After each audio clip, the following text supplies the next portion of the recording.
Les courtisanes égyptiennes pratiquaient déjà l'effeuillage, mais le striptease a vraiment démarré il y a 150 ans, comme les bêtises de Cambrai, en fait, sur un ratage. Du French Cancan au Chippendales, il a épousé depuis des formes diverses pour devenir aujourd'hui un divertissement ultra branché. Nathalie Ether, Jean-Christophe Duclos.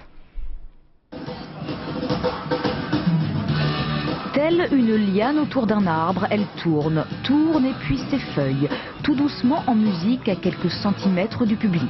On appelle cela le table dance, sur un podium du striptease 100% contemporain. J'ai toujours voulu faire ce métier parce que je trouve ça joli, quand c'est fait correctement, avec sensualité.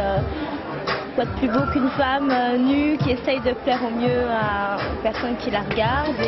Pourtant, il y a 150 ans, tout était différent et c'est à cette époque que tout a commencé.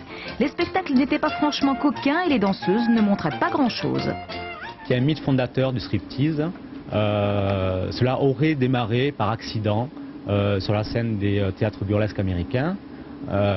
Lorsque une chanteuse accidentellement aurait perdu son costume de scène en public. Le dit public trouve bien sûr l'accident à son goût. Ainsi, de New York à Paris, des danseuses de plus en plus déshabillées offrent des spectacles de plus en plus osés. C'est le début du French Cancan, les heures de gloire du Moulin Rouge, immortalisées par la Goulue. On est encore loin de montrer tout, mais sous un jupon, un carré de chair alimente bien des fantasmes.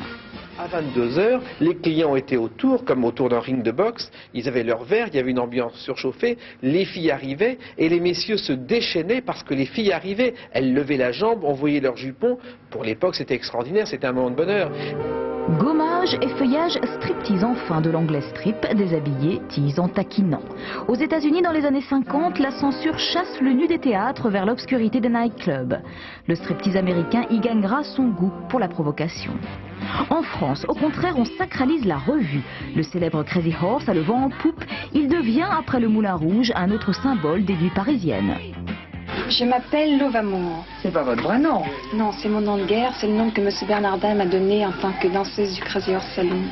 Say, honey, call those legs.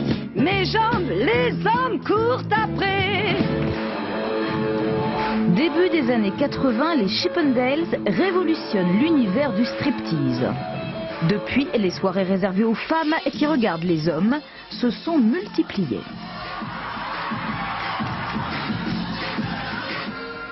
Plus récemment, et toujours en provenance des États-Unis, le New Burlesque, un striptease version 50s, plutôt pour rire, et des canons de beauté très éclectiques.